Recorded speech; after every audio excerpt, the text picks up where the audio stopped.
Irmãos, esse é o momento de ouvirmos a pregação da Palavra de Deus. Hoje não darei sequência à série de exposições que temos feito no Evangelho segundo Mateus, por causa da ocasião do aniversário da nossa igreja, da nossa denominação aqui no Brasil. 162 anos, nós somos muito felizes por isso. Nós não nos achamos uma igreja melhor que as outras. Sabemos que no Brasil há muitas igrejas cristãs. E louvado seja Deus por isso. Em alguns lugares a IPB não chegou, mas outras denominações chegaram. E nós somos gratos a Deus por isso. Assim como somos gratos por mais de 1,5 século de história aqui em solo pátrio. Então gostaria de trazer uma palavra baseada em Lucas, no capítulo 9, e aprender com vocês a partir das ações de Jesus, ensinando aos seus discípulos em suas peregrinações, em suas andanças pelo mundo de sua época, e como Jesus ensina seus apóstolos. E eu gostaria de tirar lições para a nossa vida como igreja, que deseja avançar nesse mundo também, que é peregrina nesse mundo, que expande daqui, vai para lá, que lida com situações favoráveis, outras nem tanto, que tem tantos desafios diante de si, como agir nesse mundo. Eu gostaria de tirar algumas lições para vocês a partir deste ensino de Jesus, que apenas Lucas registra. Lucas capítulo 9, versos 51 ao 56. Lucas, ele traz uma ênfase diferente dos demais evangelistas. Uma delas é mostrando o ministério de Jesus, a dependência que ele tinha do Espírito de Deus, a referência à oração na vida de Lucas, na vida de Jesus, narrada por Lucas, é realmente algo muito interessante. E também por ele ser um médico amado, que traz informações importantíssimas da vida de Jesus Cristo.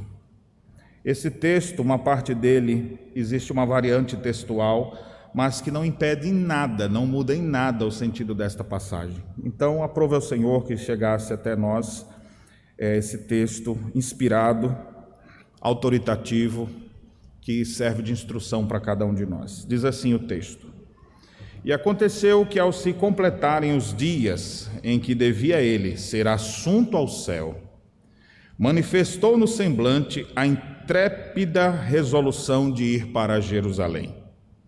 E enviou mensageiros que o antecedessem. Indo eles, entraram numa aldeia de samaritanos para lhe preparar pousada. Mas não o receberam, porque o aspecto dele era de quem decisivamente ia para Jerusalém. Vendo isso, os discípulos Tiago e João perguntaram: Senhor, queres que mandemos descer fogo do céu para os consumir? Jesus, porém, voltando-se, os repreendeu e disse: Vós não sabeis de que espírito sois, pois o Filho do Homem não veio para destruir as almas dos homens, mas para salvá-las. E seguiram para outra aldeia. Amém. Nessa semana nós completamos 162 anos de Igreja Presbiteriana no Brasil, porque é exatamente no dia 12 de agosto de 1859 que chega ao Porto, no Rio de Janeiro, o pastor missionário norte-americano Ashbel Green Simonton. É interessante que Simonton poderia ser visto por muitas pessoas como alguém que talvez não fosse fazer diferença no mundo. Filho de uma família de crentes, com muitos filhos, a família dele era enorme. Ele tinha sido já batizado, como nós tivemos o batismo hoje do pequeno Noah, já tinha assumido seu compromisso, mas ele chegou à maioridade e não professou a fé. 19 anos, não professou a fé. Com 22 anos, Simonton, então, alcançado por um grande despertamento espiritual, missionário que estava acontecendo nos Estados Unidos naquela época, aquele homem, então, quis se comprometer com Deus, ouviu o chamado do nosso Senhor, e aos 22 anos foi que ele professou a sua fé.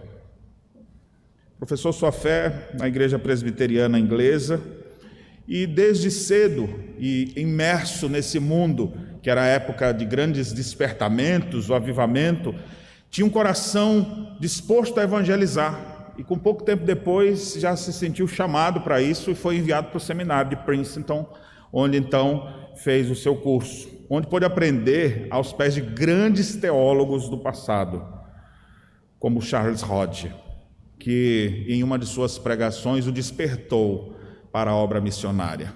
E ele começa a pensar então, por que eu vou ficar aqui? Já tem tanta coisa boa aqui. Precisamos ir para onde não tem ainda o Evangelho. E começou a visualizar alguns países da América do Sul. Depois de um tempo de oração, de conversas com seus mentores, ele então sentiu paz em seu coração em vir ao Brasil.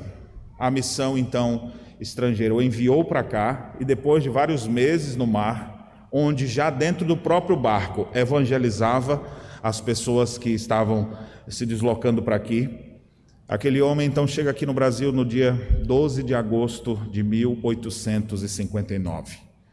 Pouco tempo depois do Brasil permitir, por meio de suas leis, que viesse alguma fé para o Brasil que não fosse católica, porque até então só havia abertura para o cristianismo do viés católico. A partir de 1810 foi então que, por causa de um tratado de comércio e navegação, não era nem por grande evolução do pensamento, mas por necessidade do comércio naval e de segurança para a família real se transportar de Portugal, Espanha, Brasil, o medo de que os piratas fizessem alguma coisa, eles pediram apoio então aos ingleses, que eram protestantes.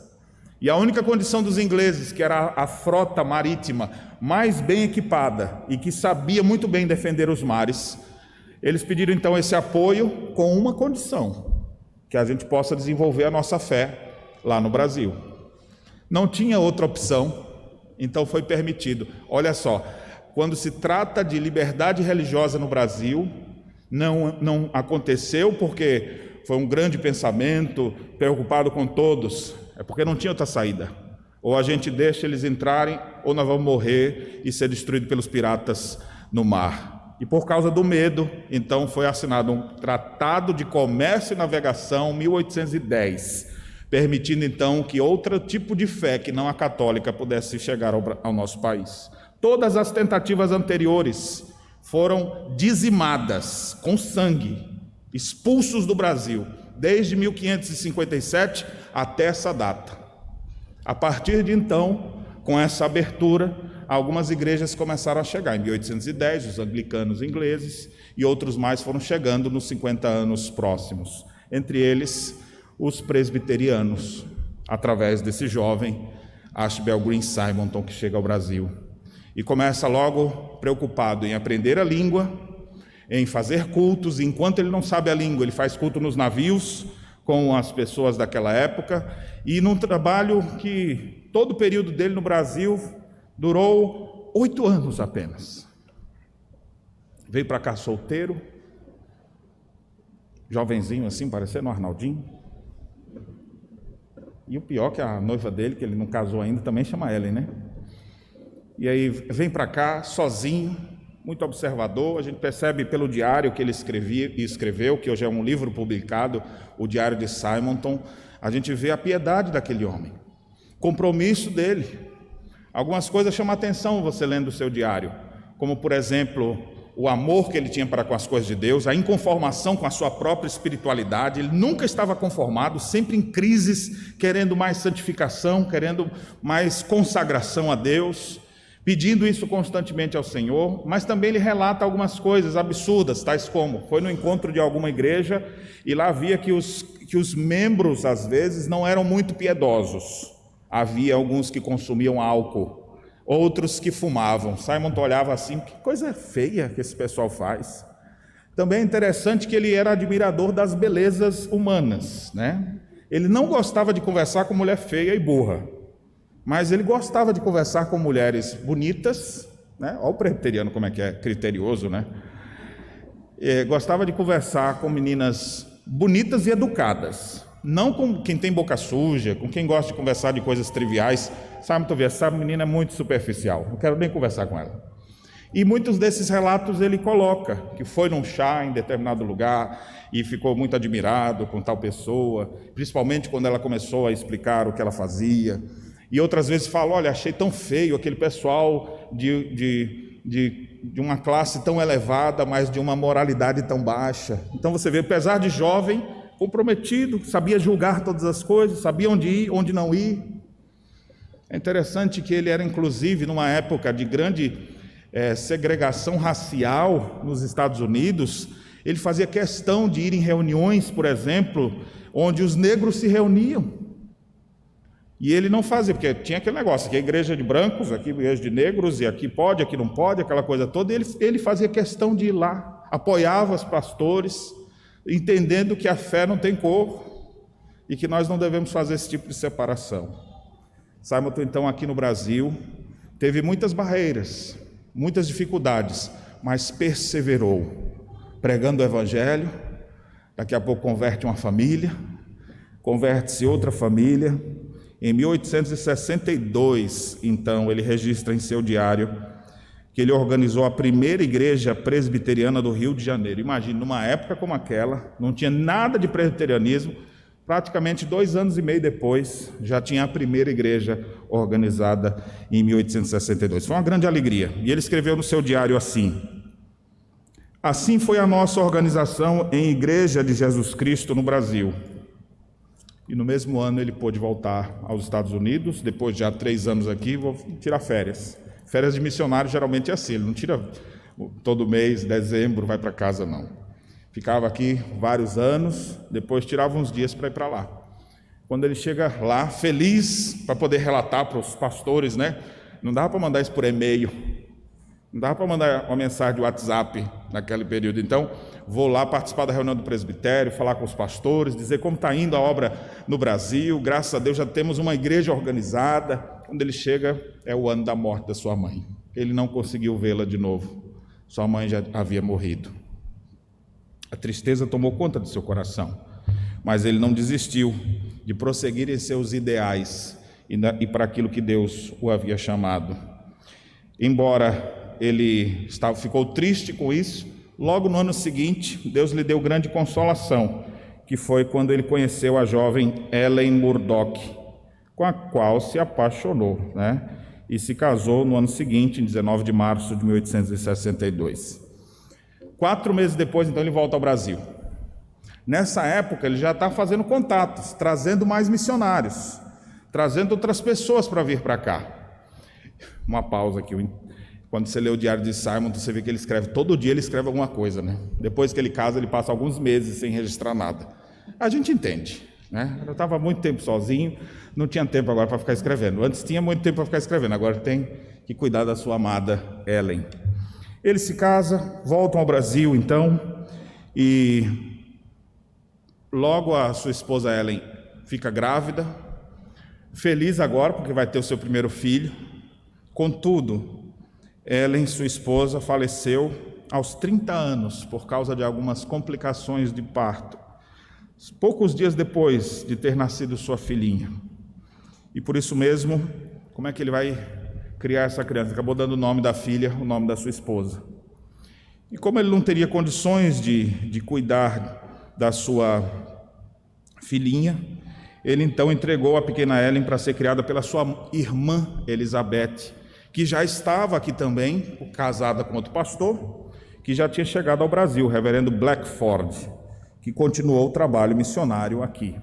Então ele deixou com a tia, que criou a pequena Ellen como mãe, e ele fazia o trabalho missionário, ia visitar a família, via pequenina e voltava, e assim o trabalho da igreja prosseguiu aqui no Brasil.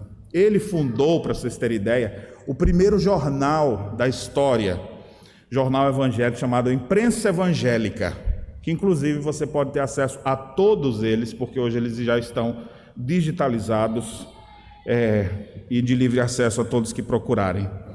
Primeiro jornal protestante da história do nosso país, a Imprensa Evangélica.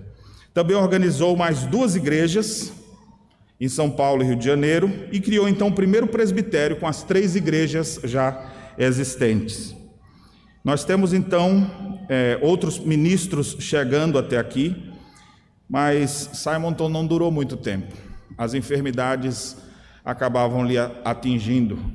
Era uma época difícil. Simonton não ficou fique em casa e quando tudo isso passar a gente vai evangelizar. Ele continuava enfrentando várias pandemias que existiam já, várias doenças que não tinham cura, como a febre amarela e outras doenças que já existiam aqui. E ele então, poucos dias antes de completar seus 35 anos, ele então vem a São Paulo para ver a sua filhinha, e aquela foi a última vez que ele pôde ver, e depois vem a falecer.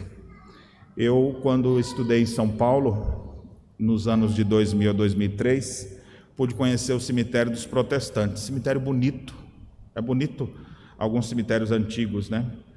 E aí você procura cada lápide mais bonita do que a outra. Esse aqui foi presidente da Igreja do Brasil, tem uns assim que tem uns 4 metros de altura, pensei que era um hotel, até de tão grande, algumas famílias poderosas em São Paulo, e aí você vai andando assim e você vê uma sepulturazinha simples, feita de paralelepípedo, isso mesmo, esse coloca no chão, lá está a tumba de Simonton, ao lado um outro grande servo de Deus, que foi importante nesses dias, que foi o ex-padre José Manuel da Conceição, que é o primeiro pastor brasileiro.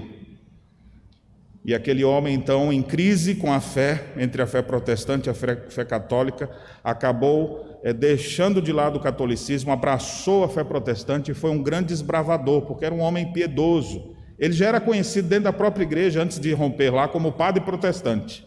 Foi excomungado pelo Papa, foi recebido, e quem cuidou dele foi exatamente Simonton.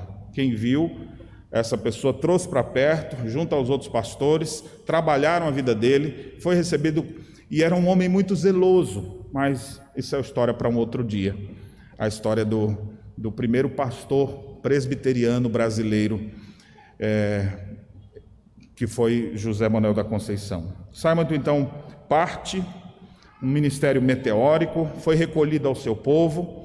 Depois dele, outros missionários foram chegando, o trabalho foi avançando, foi tomando rumo ao interior, São Paulo, Rio, depois Minas Gerais, em cidades grandes, em cidades pequenas, toma rumo ao Nordeste, avança pelo Nordeste, a cidade onde eu me converti, onde eu me casei, onde eu fui batizado, batizei meu filho, é uma dessas cidades que recebeu missionários norte-americanos, que ainda vinham para cá e tomavam rumo no meio do sertão, andando no lombo do jumento e procurando famílias, muitas vezes nas fazendas, pregando o evangelho, e ali começaram a nascer as igrejas que existem hoje pelo Brasil afora.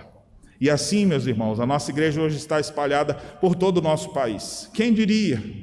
Simonton nunca imaginou que isso ia acontecer. Quem sabe vendo assim, olha, puxa vida, já vou morrer agora, a obra vai acabar, a obra de Deus, ela nunca acaba, e o trabalho prosperou, e continua prosperando, porque não é baseada na obra de Simonton, a obra da Igreja do Senhor Jesus Cristo é feita baseada na obra da cruz do Calvário, que Simonton pregava e que outros plantadores de igreja, pregadores, missionários também anunciam. Eu trago esse relato inicial para lembrar a vocês que nós não somos frutos do acaso. Deus levanta pessoas para fazer a sua obra avançar, e nós devemos nos envolver na obra de Deus com a motivação correta, com os pensamentos corretos, conforme Deus estabelece em sua palavra.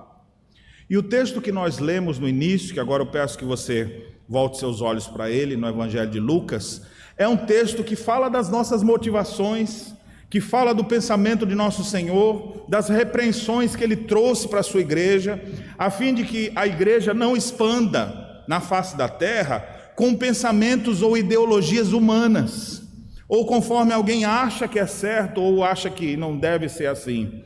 Então a gente vê o próprio Senhor Jesus Cristo com planos de evangelização, com situações de confrontação, tendo que ensinar aos seus apóstolos a agirem de maneira correta.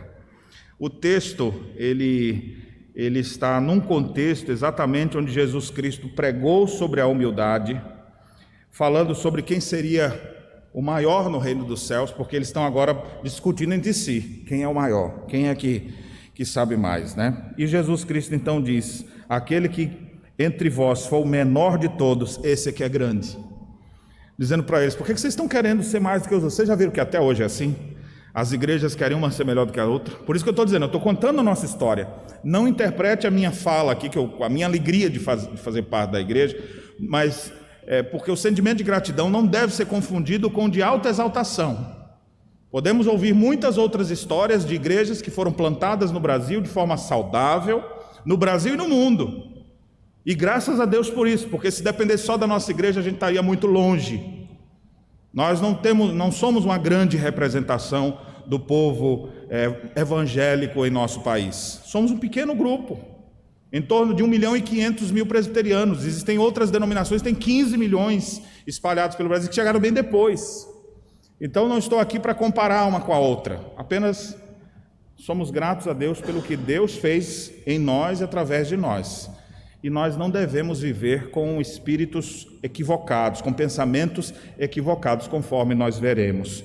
O próprio contexto da passagem que nós vamos nos debruçar agora já fala disso. Jesus mostrando: quem quer ser grande, seja pequeno. Você quer realmente trabalhar na obra de Deus? Se humilhe. Ele diz que nós devemos fazer assim.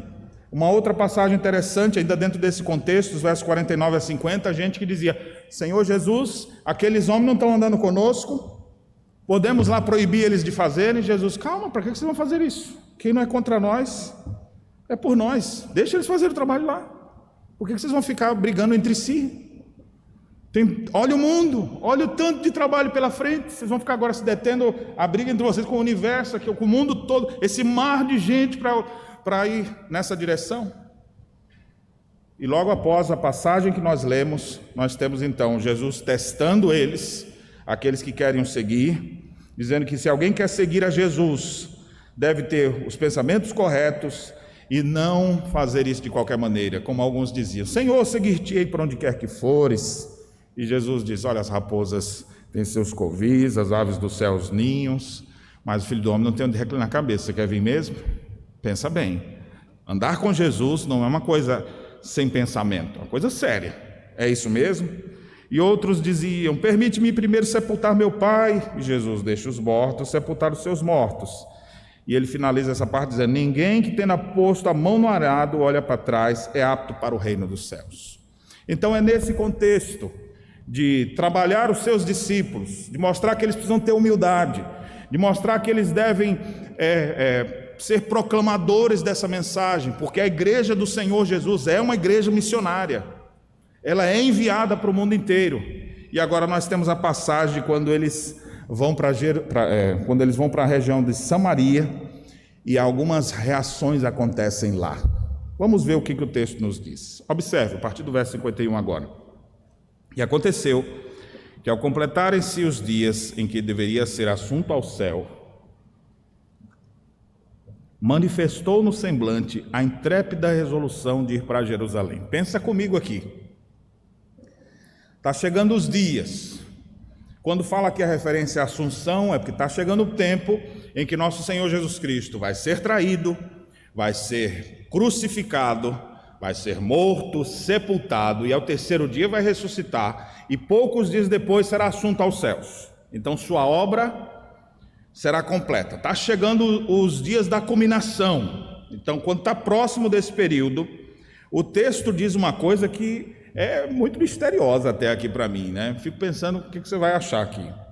E diz assim: o Senhor então, quando estava perto dele ser assunto ao céu, manifestou no semblante a intrépida resolução de ir para Jerusalém. Você consegue identificar, olhando para uma pessoa, que ela está querendo algo? Eu sei que, em algum aspecto, sim. Quando seu pai olha assim para você, aí você: entendi. Ele olhou feio para você, você já sabe que tem alguma coisa. Quando alguns ficam olhando alguma coisa, você às vezes entende. Mas é muito interessante essa referência aqui. Percebia pelo semblante. Por que será? Ele estava Jerusalém. Mas ele não está falando. Foi o semblante dele. Observar, pelo semblante, eles queriam ir para Jerusalém. Uma intrépida resolução de ir para Jerusalém. Não era assim, vamos ver se a gente passa ali. Não, eu quero ir para lá. É para lá que eu vou. Porque vai ser lá que ele vai cumprir sua obra. Então, quando chega esse momento em que o nosso Senhor está próximo desses eventos terríveis que ele vai enfrentar, o texto diz que ele enviou mensageiros que o antecedessem. Então eles estão indo em direção a Jerusalém. Quero ir para Jerusalém. Mas alguns mensageiros foram antes. Quando eles foram, verso 52, entraram numa aldeia de samaritanos para lhe preparar uma pousada. Então, graças a Deus, Jesus tinha esses discípulos que caminhavam junto com ele. E nesse deslocamento dali de onde eles estavam até Jerusalém, vai ter alguns momentos que eles vão ter que parar para descansar. Alguns foram na frente já para preparar o pouso para ele. Entraram numa aldeia de samaritanos. E você sabe muito bem que samaritano e judeu não se bicam. Eles não têm um bom relacionamento. Olha só o que diz o verso 53. Olha a crise que surgiu ali. Mas não o receberam, porque o aspecto dele era de quem decisivamente ia para Jerusalém. Ou seja, as ênfases que Lucas coloca aqui, né? Intrépida resolução de ir para Jerusalém, dava para perceber no semblante. Quando eles vão, os próprios samaritanos percebem que eles não estão por ali, ele quer ir para Jerusalém, eles não gostaram. Não gosto de Jerusalém? Então vem para Jerusalém, aqui não tem lugar para você não. E não quiseram dar pousada para Jesus ali. Então esse é um momento difícil. Na obra missionária, às vezes, isso acontece. E a nossa história é recheada de exemplos desse. Como eu citei aqui um período da nossa história, com o início dos evangélicos no Brasil, muitas e muitas histórias existem por todo o Brasil, de crentes no Senhor Jesus, que foram deserdados pela sua família, usando a linguagem do texto, porque no seu rosto eles estavam resolutos a seguir nessa direção, e a família não queria mais saber disso. Alguns foram expulsos de suas casas. Nós temos histórias pelo Brasil inteiro, de gente que foi pregar em praça pública, como muitas vezes os evangélicos fazem, reunir um grupo ali e foram apedrejados pela comunidade local, contrária àquilo, agarrados, enraizados no catolicismo tão forte, não tinham dó, e muitas vezes pastores e membros foram apedrejados. Saiam daqui. Isso não é tão distante não. Um dos pastores com quem eu vivi, ele falou uma vez, a gente estava no povoado, ele falou o nome do povoado, e a gente teve que sair lá, corrido mesmo, literalmente sacudindo o pó da sandália e dizendo, vamos embora, porque esse pessoal aqui não quer a gente aqui, apedrejando, e dizendo, saiam daqui, não queremos vocês aqui. Isso em vários lugares do nosso país. Você pode ler um pouco das histórias do povo de Deus no nosso país, você vai ver isso de norte a sul. E o que é interessante é que aquele povo lá em Samaria estava assim também. Vocês gostam de Jerusalém? Vocês querem ir para Jerusalém? Aqui não tem lugar para judeu não. Acharam ruim. O que fazer nessas horas? O que fazer nessas horas? Eu acho que muita gente é discípulo de Tiago e João no início. Olha o que foi a resposta, a solução que Tiago e João acharam. Vendo isso, os discípulos Tiago e João, que são os dois filhos de Zebedeu, perguntaram, Senhor, queres que mandemos descer fogo do céu para os consumir? Esses irmãozinhos são piedosos. Vocês viram quem foi que falou isso? Eles falaram isso com ar de piedade, viu gente? Isso aqui não é... Eles não falaram assim, brincando, não. Cantando a música Tem Sabor de Mel. Eles não estavam brincando, não. Eles estão com ar de espiritualidade, porque ao dizer isso, eles sabiam, como Jesus bem sabia, que eles estão fazendo uma referência, como lá está registrado no livro dos reis, que muitas vezes os profetas faziam isso. Tá caçoando dos profetas? Pedir fogo do céu para lhe consumir. Então eles estão assim, já foi feito isso no passado, quero ser bíblico. Então Tiago e João estão se achando aqui, né? Olha, você lembra naquelas histórias bíblicas? O pessoal caçoou lá dos profetas, pediram fogo do céu. Vamos pedir fogo do céu também, Senhor? Eu acho que é bíblico, é correto. Acabamos com esse problema aí. Piedosos, não são? É assim que faz a obra de Deus, irmãos? Oxê, pastor, se eles fizeram, né? Eles andaram com Jesus. Lembre-se do contexto maior. Jesus está tentando educar esses apóstolos. É difícil, viu? Trabalhar com essas pessoas. Eu fico imaginando nós. A gente não tinha paciência, não. Jesus era muito paciente. Jesus era perfeito para conseguir lidar com essas pessoas. O sofrimento de Jesus não foi só na cruz, não. Foi no caminho até a cruz, tendo que lidar com essas pessoas. O Pedro dizendo: Senhor, não vai para a cruz, hein, Jesus? Arreda Satanás. Tu não fala das coisas de Deus. Aqui agora, o João, você lembra como é que o João é conhecido? Como é que ele é conhecido? O discípulo do amor. Você lê a carta dele lá, irmãos, olha, amemos uns aos outros. Mas no início de João, não é que ele era amoroso e se tornou ruim, é o contrário. No início da vida de João, João deve ser um dos mais jovens, né? O ímpeto dele por justiça. Vamos resolver isso da forma certa, não como zelotes, mas vamos pedir fogo do céu, para que Deus queime os infiéis, em nome de Jesus, amém, né? O negócio era com ar de piedade. Meus irmãos, tem muita gente que no início da sua fé pensa errado. Para falar a verdade, todos nós no início pensamos errados. A gente não se converte ao Senhor Jesus e já sabe de tudo, mas começamos um discipulado que começa aqui e vai até o último dia, onde o Senhor vai trabalhando o nosso caráter, mudando a nossa vida, enfrentando crises, e no meio das adversidades o Senhor nos ensina, o Senhor nos educa, e aqui os discípulos então botam para fora o que estava dentro do coração deles, ou seja, nos rejeitou, vamos rejeitar também. Senhor, queres que mandemos fogo do céu para os consumir? Será que eles esperavam Jesus dizendo assim, claro, façam uma oração imprecatória aí, ou melhor, façam oração do Salmo 127, lá 137, façam oração lá pedindo que felizes são aqueles que pegaram os filhos deles e derem com ele nas pedras. Vamos fazer orações assim. Jesus não é essa a ideia, isso não é o cristianismo, não é esse o espírito da lei.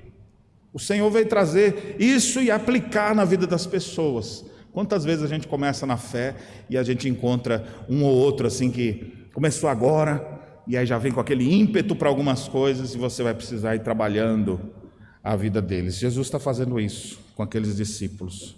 Olha o que Jesus fez, verso 55. Jesus, porém, voltando-se, os repreendeu. Jesus dá uma bronca neles, repreende-os.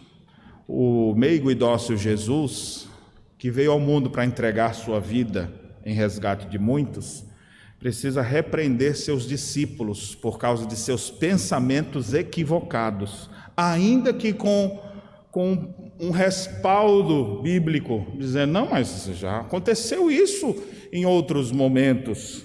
Não, Jesus os repreende e disse, vocês não sabem de que espírito são. O Filho do Homem não veio para destruir as almas dos homens, mas para salvá-las. Outra passagem, Jesus Cristo diz, o Filho do Homem veio buscar e salvar o que estava perdido. Os sãos não precisam de médico, e sim os doentes. Não vim chamar os justos, mas os pecadores ao arrependimento. Não vim para acabar, para destruir, vim para salvar. E eles seguiram então para outra aldeia. O que a gente faz então? Segue a vida, não dá aqui, vamos ali.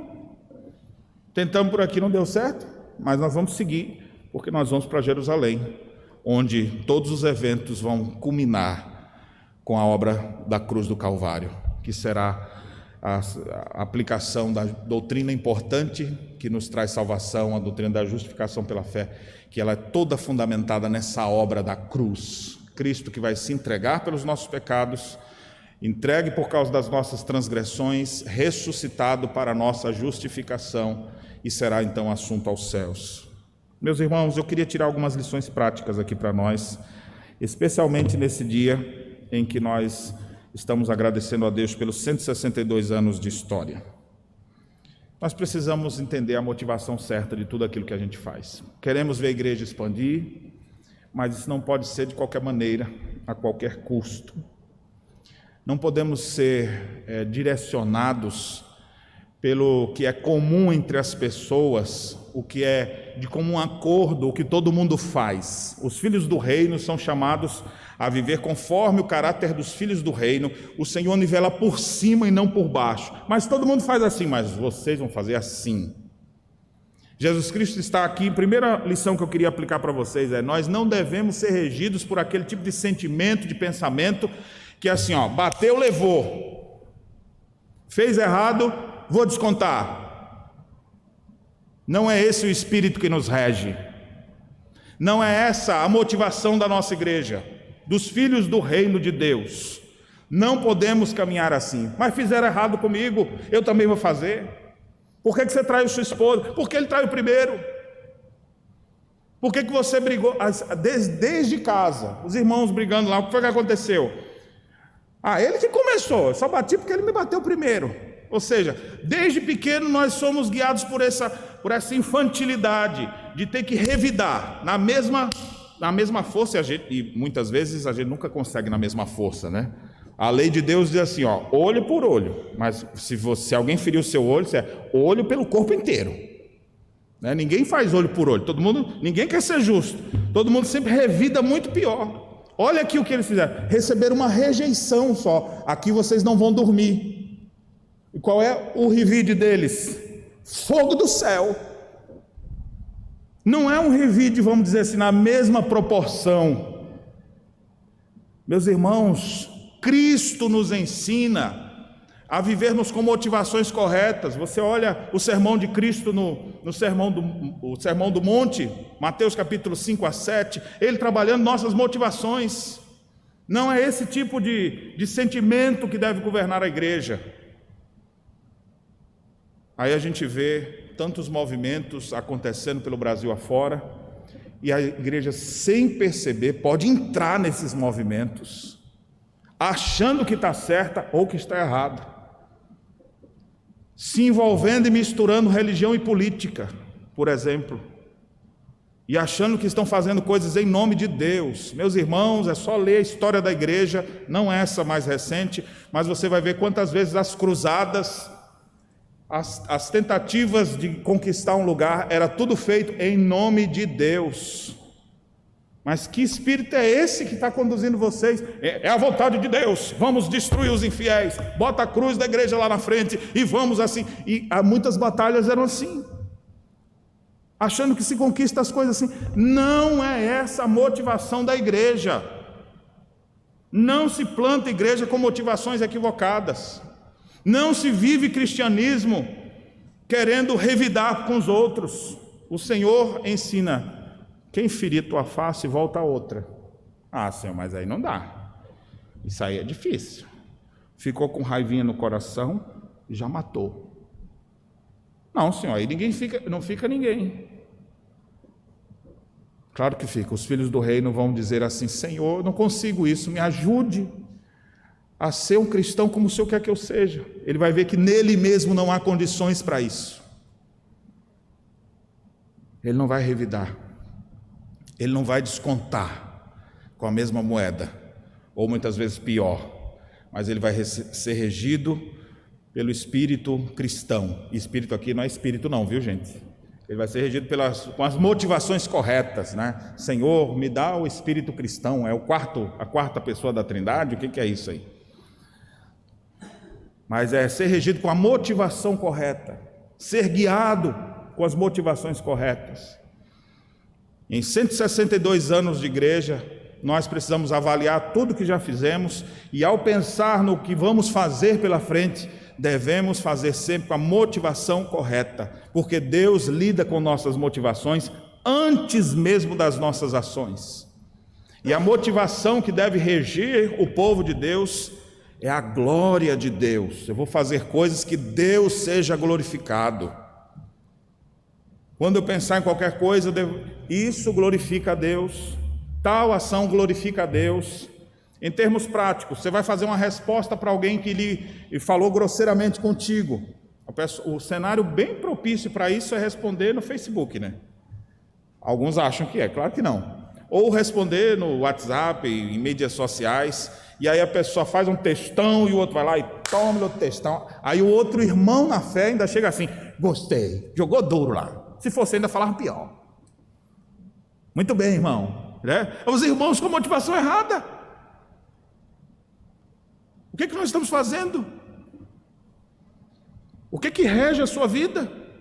Quais são as motivações de sua vida?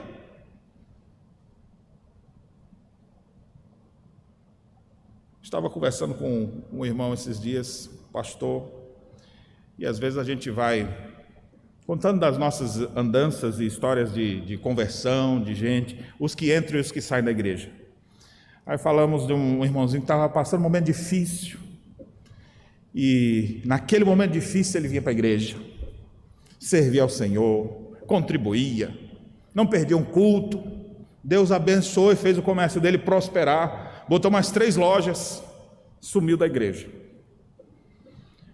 Aí o pastor vai atrás, eu mesmo fui atrás dessa mesma ovelha, a gente estava conversando de uma mesma ovelha, e aí, olha, eu fui lá, a pessoa nem me recebeu direito, porque não conseguia, o pensamento só no trabalho, pediu para ir lá, mas nem deu atenção devida. Depois ele falou, não, o meu colega dizendo, olha, eu fui lá, chamei ele, vamos fazer um culto aqui. Não, domingo é o dia que eu mais preciso, então, olha a prontificação do pastor. Não, então segunda-feira, eu venho aqui para a gente estudar a Bíblia junto. Não, segunda-feira também não dá. Aí tu vê assim, olha, a pessoa que estava caminhando tão bem, agora as motivações mudaram, parece que a motivação do primeiro momento era conseguir se dar bem financeiramente. Agora que está bem financeiramente, muda as motivações, não tem mais prioridade do reino de Deus. Aí a gente conversava, né? É esse ponto que eu quero chegar, o finalzinho de nossa conclusão. Aí eu consolando ele, dizendo, mas fica tranquilo, o pior é que daqui a pouco esse irmão vai estar com problema no casamento, vai estar com problema com os filhos, e o que ele vai fazer? Vai voltar para a igreja. E quando ele voltar para a igreja, e você vê ele lá, a vontade é dizer, agora tu vem atrás. Agora tu quer meus conselhos de novo, de madrugada ainda por cima. É agora que você quer. Eu vou te dizer o que eu vou te fazer agora. Sabe o que eu vou te fazer? Aí eu falei, aí a gente tem que engolir o orgulho e dizer, eu vou te servir. Esse é o espírito que nos rege. A vontade é de pegar e esganar o miserável assim. Mas não é essa a motivação dos filhos do reino. A pessoa às vezes faz o mal, aí depois que se baixa assim, aí a hora pelo menos um sermão, né? Tem que dar. Bonito, né? Gostou de ter vivido lá? O que tu achou que estava fazendo assim? Aí vem aquele, só é a maneira de descontar. Nós não somos destes. A igreja do Senhor Jesus Cristo é chamada para viver de forma diferente. Como estão as suas motivações? Quais são as suas motivações para as coisas que você faz? Como você tem atuado nesse mundo? Você é daqueles que preferem resolver logo tudo na mesma moeda? Ou você é daqueles que sabe se humilhar e se submeter à vontade de Deus, ainda que isso fira o seu orgulho? Há um hino muito interessante do nosso cenário, o hino 178, a excelência do amor. Aí ele diz assim, não te irrites, mas tolera, pelo amor, pelo amor. Tem coisas que a gente não deve tolerar, a gente não deve tolerar o pecado do nosso lado, mas o nosso querer deixar o nosso orgulho vencer, não, destrói isso, não te irrites, seja Deus o centro da tua vida, e Ele certamente te ajudará. Essa mesma linha, uma outra aplicação aqui, pegando essa expressão que Jesus Cristo usa também. Nossa motivação não deve ser jamais a destruição dos outros, mas a salvação dos outros. Essa deve ser a nossa motivação. Tem muitas pessoas que querem a destruição, fogo do céu. E tem até música, viu? Tem músicas aqui e ali que é as músicas da vingança. A vingança do crente, a vingança dos servos de Deus. Como é que a Bíblia diz que a gente se vinga? Primeiro a Bíblia diz assim: dai lugar à ira. Não vos vingueis a vós mesmos, mas dai lugar à ira divina. Deus é quem vai tomar conta dessa situação. Tem pessoas e pregadores inclusive que falam: meu irmão, Deus vai te conduzir, e quem estiver na frente, Deus vai fazer você passar por cima. E a pessoa: amém, não fica no meu caminho não, que eu passo por cima. Aonde é que aprenderam isso?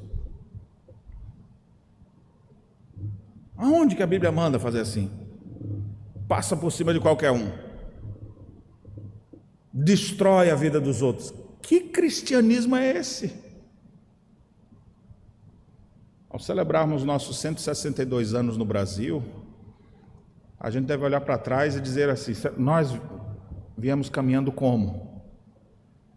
Graças a Deus nós temos muitas belas histórias de gente que suportou, de gente que não quis a destruição, mas quis a vida, de mulheres que tinham seus maridos incrédulos e tiveram que suportar aquele miserável, e não ficar orando: Deus, mata ele e bota um varão crente na minha vida. Mas elas oraram dizendo: Senhor, converte ele. A vingança dos servos de Deus é assim. Como é que a igreja, você vê depois de Jesus ensinar dessa maneira, você vê depois os apóstolos.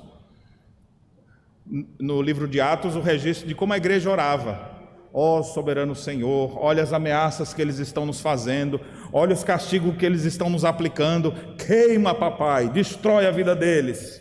Se fosse alguns teólogos dos nossos dias, iam dizer assim: mas ele não pede fogo do céu. O que eles pedem lá? Faça com que o nome do nosso Senhor Jesus Cristo seja espalhado, que nós continuemos com toda intrepidez pregando o Evangelho enquanto realiza sinais, maravilhas, salvando o povo. Olha como é que é a vingança dos crentes. Crente não deve ter o desejo de destruir a vida dos outros. Até mesmo na época da política, que a gente vê as brigas, a gente tem que orar para o povo se converter. Você vê uns assim: meu Deus, que absurdo que estão fazendo. Ore por eles, pregue o Evangelho para eles. Queira Deus que eles sejam transformados e convertidos. Não vai ser eu que vou pedir a destruição de ninguém. Ah, pastor, mas tem fulano de tal. Era bom pedir para matar logo, né? Porque faz muito trabalho aqui na terra. Não é esse o espírito que nos rege. Não é essa a motivação certa. O apóstolo Paulo viveu debaixo de governos como os romanos, e ele diz: honrem, se sujeitem a todas as autoridades, orem por eles, para que vocês vivam vida mansa e tranquila, se sujeitem. Nós precisamos ser regidos pelo Espírito certo, e nós não queremos destruição, queremos vida, salvação. Nós lidamos com elemento sobrenatural, nós lidamos com a capacidade de Deus operar milagre. Senão isso não é igreja, é só um ajuntamento. A gente crê em milagre, só que não é esses milagrezinhos de TV que fica lá: estava com caroço aqui e sumiu, né? Eu também, às vezes dá um caroço, eu passo álcool e some. Eu não sei, parece que milagre é só isso. Milagre é você ver uma pessoa de uma mente deturpada, uma pessoa viciada no pecado, e Deus pegando essa pessoa e transformando a vida dela completamente. É isso que a gente crê. A gente vê essas agendas libertinas da nossa época atingindo as famílias, de ver pessoas querendo se ajuntar em casamento de forma irregular, homens com homens, mulheres com mulheres, o que é contrário à Bíblia. Nossa oração não é: Deus, queima eles, manda o fogo igual de Sodoma e Gomorra, acaba com eles. Nossa oração é: Deus, converta essas pessoas, salve essas vidas. Eu não sei se não existem eleitos de Deus ali. Eu tenho que ser regido de maneira correta. Não é a destruição que nós queremos, é a salvação. Eu fico imaginando quando Raabe chegou no arraial do povo de Deus, e o povo olhando assim: aquela miserável destruiu tanta família, aquela cafetã que aliciava os jovenzinhos, Quanto casamento fulana foi destruído, de fulano, e essa mulher agora está aqui. Eu não tenho dúvida que alguns olharam estranho. Com certeza alguns olharam estranho. Mas Deus trouxe, a graça de Deus alcançou aquela mulher. Agora ela é justificada. Ela é uma mulher de fé, está na galeria dos heróis da fé. E lá no céu nós vamos encontrar com ela. Não é a destruição que a gente quer. Por pior que sejam as pessoas, por mais mal que elas possam fazer, nós devemos trabalhar, orar, para que não um espírito de competição ou de destruição guie nossas vidas, mas sim amor cristão. A igreja expande assim. A igreja não expande com armas, com destruição dos outros, mas trazendo vida, entendendo que as pessoas estão doentes. Doente precisa de remédio. Remédio é Cristo.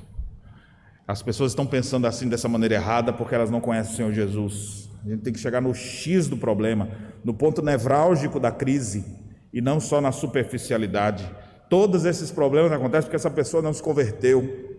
Se Cristo transformar a vida dela, ela vai mudar completamente, vai ser outra pessoa. Ninguém achava que o apóstolo Paulo tinha jeito. Um judeu, fariseuzão daquele, zeloso daquele jeito. Não, esse homem não tem jeito não. E Deus converteu, fez dele uma bênção. Não estou dizendo que Simonton era um mau filho, mas parece que ele não estava comprometido com o evangelho. Dentro da igreja presbiteriana, a gente batiza os nossos filhos, esperando que até os 18 anos eles professem a fé. E se não professar a sua fé, eles vão ser excluídos do hall da igreja. E muitas vezes a gente tem essa tristeza. Nossas relações não são mar de rosa, assim, todo mundo que a gente vê crescendo no evangelho, fica no evangelho. Simonton passou da idade ali, 18 anos, 19, 20, 21, 22, você fala, rapaz, o menino foi criado na igreja. De uma hora para outra, um milagre acontece na vida dele. A pregação acontece, os olhos se abrem, as escamas caem, ele se vê diante de Deus, ele se humilha diante de Deus e se sujeita totalmente a Deus. Não podemos olhar para nenhuma pessoa e dizer, esse não tem jeito, esse aqui é perdido, esse aqui é o filho do Satanás. Meus irmãos, eu não sei quem são essas pessoas, não tem uma marca na testa escrito isso não. Agora eu sei que o evangelho é o poder de Deus para a salvação de todo aquele que crê. E como igreja nós avançamos com essa premissa, com essa verdade, crendo que o evangelho é mais forte do que qualquer cultura, que o evangelho é mais forte do que qualquer ação maligna, que o evangelho é poderoso para transformar pessoas, que pode chamar o jovem, como pode chamar o idoso. Aquele que você vê com a mente toda transtornada, de vez em quando eu encontro as pessoas assim, falam, meu pai do céu, que ninho de rato é o pensamento dessa pessoa. Mistura tudo, mistura judaísmo com cristianismo, com umbanda, com um monte de coisa, você vê aquela mente perturbada. Confesso a vocês que quando eu olho os pensamentos assim, eu falo, meu pai do céu, isso tem jeito não. Mas ao mesmo tempo, eu sou chamado para pregar, a igreja é chamada para educar essas pessoas, e muitas vezes essas pessoas vêm à igreja, o Senhor bota no nosso meio, e aí o que a gente vai fazer? Não, Senhor, isso aqui não tem jeito não, desculpa aí, o Senhor errou aí, nessa hora aí, eu vi que o Senhor não passou isso aqui despercebido, não foi? Deus não erra, Deus bota as pessoas no nosso meio, a gente vai precisar aprender a conviver com pessoas difíceis. Ah, pastor, é tão difícil, né? A gente tem que conviver com certas pessoas, você é uma delas, também. Nós somos pessoas difíceis, temos que aprender a lidar uns com os outros com as motivações corretas. As dores, as tristezas passadas por histórias difíceis que nós já tivemos, traições, não reconhecimento, mentira contra a sua vida, essas coisas podem deixar muita gente desanimada, mas aqueles que estão firmados em Cristo Jesus, eles sabem que isso faz parte da caminhada cristã. Então eles vão prosseguir. Eles vão prosseguir. Quanto mais ferem tentem derrubá-los, mais eles frutificarão de forma correta. Pegaram em pedras para apedrejar Estevão. É isso, seu miserável, você está dizendo que nós somos isso, aquilo, outro, quando eles rangem os dentes e começam a tirar pedras, Senhor, mata ele, Senhor, eu sou teu servo. Não foi essa oração de Estevão. Senhor, teu servo está aqui, destrói esses infiéis, mande um dilúvio sobre eles. Mas enquanto está sendo apedrejado, ele não abandona a motivação correta, ele não abandona a sua fé em Cristo, é sendo apedrejado, levando aqui, oh Senhor, não lhes imputes esse pecado, e levando pedradas, e morre. Enquanto aquele servo de Deus está ali, morrendo, a Bíblia diz que os céus estavam abertos, e o Filho do Homem em pé, para receber seu filho, que daqui a pouco vai estar com ele. É interessante, a gente sempre vê o Senhor sentado, né, à destra do Pai, mas essa passagem estava lá, ele em pé, pronto para receber o seu filho. Estevão expirou, morreu como crente, fechou os olhos ali da última pedrada que levou e abre seus olhos com Jesus em pé, recebendo ele. É isso que motiva as nossas ações. Uma vida diante de Deus, uma vida diante de Cristo. Tudo que a gente fizer, falar, tem que ser não pensando em destruição de ninguém, mas a salvação das almas. Não vem destruir as almas dos homens, e sim salvá-las. Existe uma máxima da nossa época que diz que os fins justificam os meios. O importante é chegar lá. Eu preciso lembrar para vocês que isso não está de acordo com o ensino de Jesus Cristo. Ele repreende os discípulos, eles ensinam os discípulos dizendo: o importante não é a gente chegar lá em Jerusalém, passando por cima de todos, derramando fogo do céu sobre todo mundo. Nós vamos para lá, eu vou para lá. Não deu certo aqui, a gente vai para outra aldeia. Vamos adiante. E o Senhor segue. Mas muitas pessoas hoje, inclusive na igreja, acham que podem ser justificados através daquela ideia de que eu posso chegar a bons resultados mesmo através de meios ilícitos. Ou no máximo a pessoa brigou com todo mundo, aí chega no dia, aí conseguiu realizar alguma coisa. Não, vamos fazer um grande evento aqui, um evento na cidade, dessa maneira, aí planejam tudo, 6 meses depois realizam, aquela bênção de um monte de gente, fala: olha, foi uma bênção esse encontro, aí todo mundo acha que maravilha, e Jesus assim, ó. Ué, mas por que não? Você viu que realizaram, mas esse xingou com aquele, esse brigou com aquele, esse aqui disse que não precisava do trabalho daquele outro, porque você é imprestável, não faz as coisas certas. Saíram brigando, os crentes brigando o tempo inteiro, mas saiu o resultado depois lá. O importante para nós não é o fim lá, o importante para nós é cada passo dessa caminhada. Nós precisamos dar os passos. É isso, Senhor? Te glorifica? Então cada coisa que viermos a fazer ou a falar, nossos atos, nossas ações, sejam feitas em nome do Senhor Jesus, para a glória do Senhor Jesus. O caminho é importante, a caminhada é importante, só que a gente sempre acha que o importante é chegar no fim.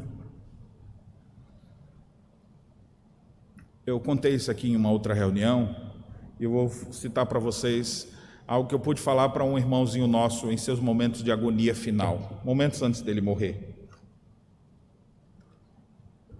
Um dos nossos irmãos aqui da igreja pegou câncer, foi tomado por um câncer, e quando ele descobriu, o câncer já estava encostando no seu coração, já estava do tamanho de uma laranja, e ele poderia falecer a qualquer momento. Já era magrinho, ficou mais ainda, aspirante ao ministério sagrado. Seu grande sonho era ser pastor. Eu quero pregar o evangelho. Todos sabem quem eu estou falando, né? O nosso irmão Johnny. A situação dele foi piorando. Quando ele teve uma melhora, eu falei: Johnny, eu quero que você pregue na igreja. Ele já fazia algumas mensagens aqui e ali. Eu quero que você pregue na escola dominical. E eu quero que você pregue baseado nesse texto aqui de Pedro, falando de como a gente lida com os sofrimentos. Eu acredito que foi uma grande edificação para todos nós ver uma pessoa que está com câncer, numa situação que é questão de pouco tempo poderá morrer, e vir aqui consolar os outros em meio aos sofrimentos. E ele fez essa sua pregação aqui, ele trouxe um estudo sobre sofrer, de modo digno, de ao sofrer nos tornamos co-participantes dos sofrimentos de Cristo, devemos nos alegrar em meio aos sofrimentos. Aí você vê aquele carequinha, magrelinho, né? O Johnnyzinho aqui assim, de capa preta, geralmente com aquele sobretudo preto, e vinha para cá ensinando, falando, meu, coisa linda ver um irmão nesse momento. Seus momentos finais, aqueles momentos de confissão, eu vi assim que ele estava angustiado. Eu falei, irmão, o que está acontecendo com você? Ele, pastor, eu não vou poder casar. Eu queria casar. E a namorada dele estava do lado ali, chorando, né? Eu não vou poder casar. Aí eu, meu irmão, aí você está dizendo, eu também queria ser pastor, eu não vou ser pastor. Ele estava com desejos nobres e via que não seria capaz de realizá-los. O que eu pude dizer para ele naquele momento? Meu irmão, para alguém casar, precisa ter o quê? Quer dizer, hoje em dia tem que explicar melhor, né? Para o homem casar, tem que achar uma mulher. Eu falei, tu já achou, não foi? Não está aqui do teu lado? Aí ele olhou assim. O ruim é quando tu quer casar e ninguém te quer. Aí está uma situação um pouquinho mais difícil. Mas não, tu já achou a pessoa aqui. Tu já está na caminhada disso. O importante não é chegar lá no fim. Tu já tem um amor na tua vida. Para que tu quer ser pastor? Para pregar o evangelho, não é? Sim. E tu não fez isso há poucos dias lá na igreja? Tu não já está nessa caminhada? Às vezes a gente acha que o importante é aquele momento de alguma solenidade, alguma coisa. Meus irmãos, não é o fim, é a caminhada, cada dia. Deus quer isso de nós. Não, agora eu consegui, né? Não, Deus quer cada coisa que você for fazendo, cada passo que você dá, dado na presença de Deus, para a glória de Deus, para a honra do seu nome. Aquele irmão pôde ficar consolado. É mesmo, pastor. Eu não tinha pensado por esse lado. Ele já está com tudo aí. É igual, por exemplo, aqui, né? Imagine aqui, teve um dia que os presbíteros foram eleitos. Opa, agora eu vou ser presbítero da igreja. Aí chegou o dia, teve aquele rito, a ordenação, imposição de mãos na cabeça deles, levanta novos presbíteros da igreja. No outro dia mudou o quê? Mudou o quê? Eles estão com outro pensamento? Assim, não, no outro dia vai fazer a mesma coisa, inclusive fazer as coisas que ele não tinha conseguido terminar no dia anterior. Vai continuar fazendo as mesmas coisas. Meus irmãos, cada conquista da nossa vida é importante, mas essas conquistas, elas não são o fim maior. O importante é continuarmos caminhando, continuarmos prosseguindo, olhando para Jesus, o autor e consumador da nossa fé. E assim nós vamos caminhar aqui. Algumas igrejas são pequeninas, e as pessoas vão trabalhar com um pequeno grupo, e a vida deles, toda a vida deles vai ser com aquele pequeno grupo só, e eles vão morrer sem ver aquele grupo crescer. Como o Simonton via 3 igrejas, foi o máximo que ele viu da IPB. Não devia ter vindo para o Brasil, devia ter ficado lá nos Estados Unidos. Acho que esse mesmo tempo não teria morrido tão cedo. Se eu ficasse lá, bem que eu tinha feito umas 10 igrejas. Se pudesse pensar, alguém refletir, alguns iam pensar dessa maneira. Não, eu quero estar no centro da vontade de Deus.